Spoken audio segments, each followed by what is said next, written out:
Alright, here's a couple of little tips on rhythm. Forgive me if this is too elementary for you guys with my stickers here. This is like a student guitar. It's not actually mine, but I'm going to use it for right now. It's pretty nice though. Check it out.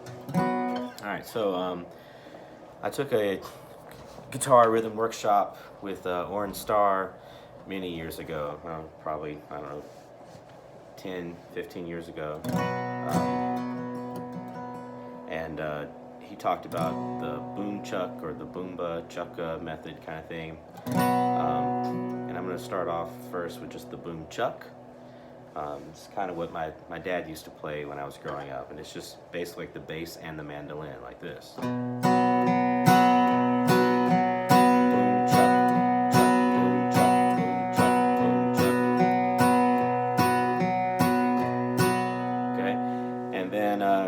You go and you can do like a boom chucka, which is the is the upstroke and the chuck is still the down.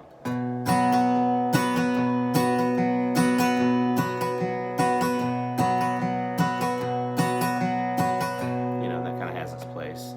And then we have the boomba chucka.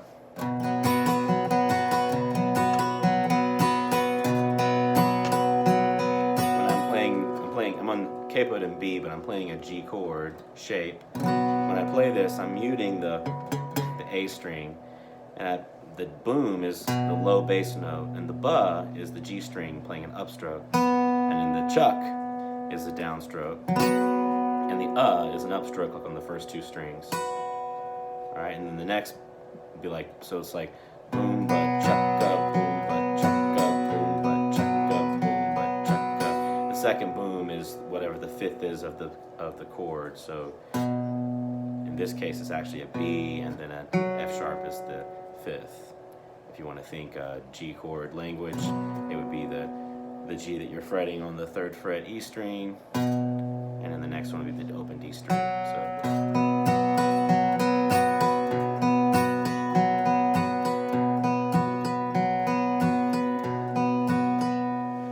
And that sounds pretty good. I'll try a little piece of a song with that boomba chucka rhythm, and then we'll take it to the next step. So, Crazy Heart. Crazy heart, I wish I didn't love you,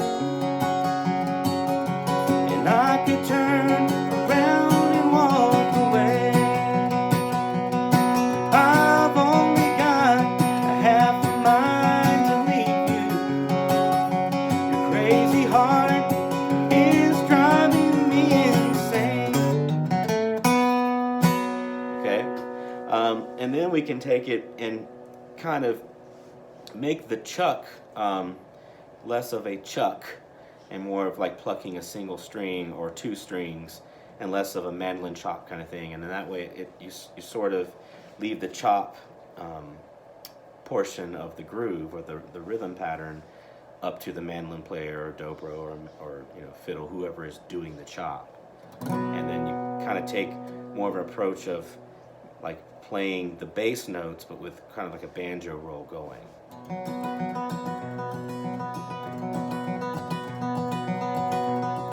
I do this kind of thing a lot on sort of prettier songs. I think like I probably do it on something like Caroline in the Pines. She came to me, said she knew me, said she known me a long time. Right? And then we take it, we do that kind of that last rhythm that I was doing with just like the single string or sort of like double stop kind of thing, and put a couple of big full chord hits on the downbeats. If you have a measure of 4, 1, 2, 3, 4, 1, 2, 3, 4, 1, 2, 3. You see how I get the whole thing? You can do it slow, like a rake or a big hit. This is kind of style that I played mostly like in high school, and I played rhythm. I do a lot of little hammer-on thing to it. I got that from Dan Dominski. I'm sure a lot of guitar players do it, but I did that like copying him.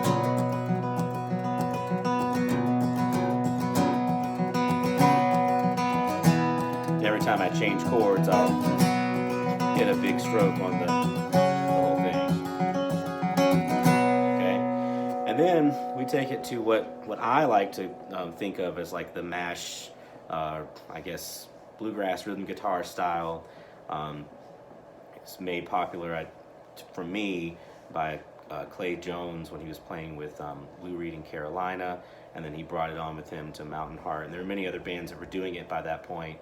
And Dan Tyminski is a great proponent of this style of playing as well. And it's kind of the same, this motion with 16th notes, boomba chugga, boomba chugga, boomba chugga.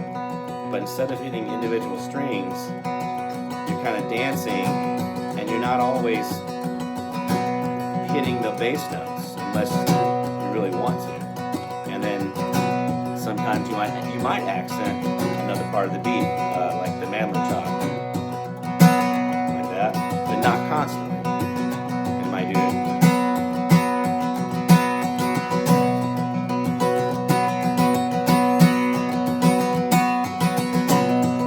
You can hear it's a big fuller sound.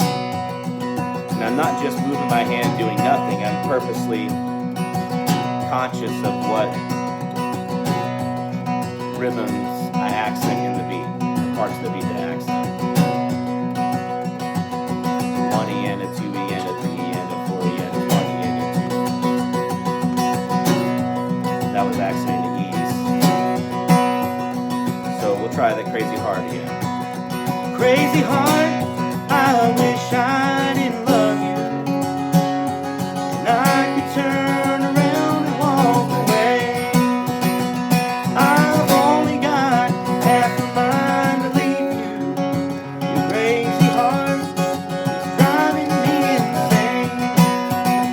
All I want is a love that I can count on. Can't hold to the promises you made. How can it feel so right and go so wrong? Your crazy heart is driving me insane. There's obviously a lot more to it. Like if I go to the C chord, I'm going to mute the third, which is normally an E. Of course, this is an E chord, so that's a G sharp. So instead of you hearing that kind of sound like you would on like maybe Church Street Blues, or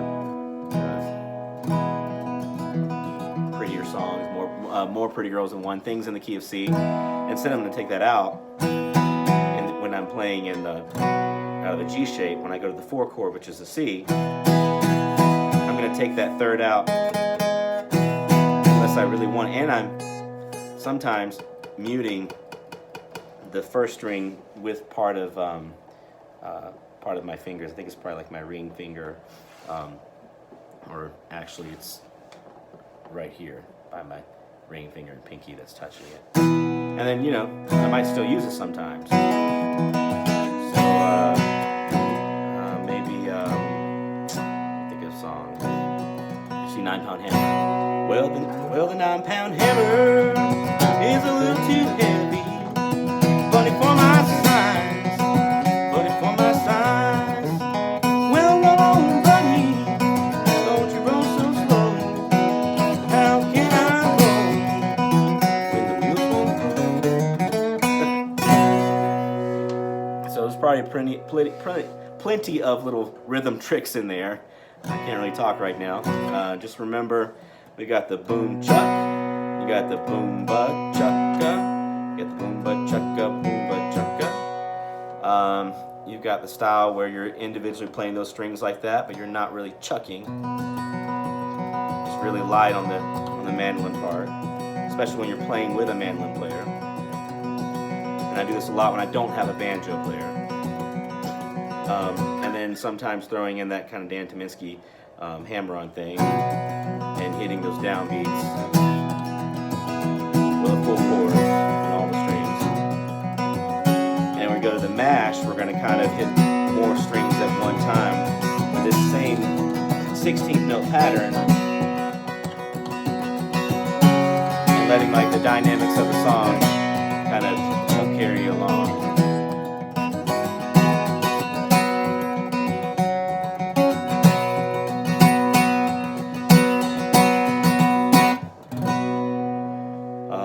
I did do one other thing I forgot to mention.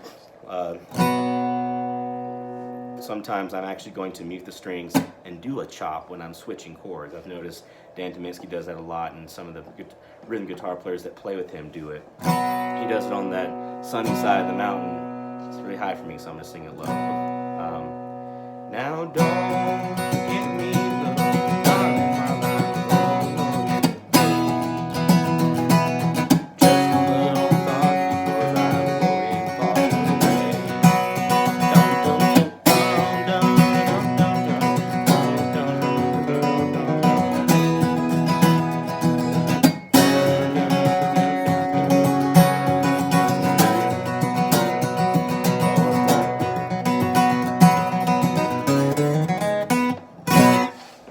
All right. Hopefully that helps somebody out there.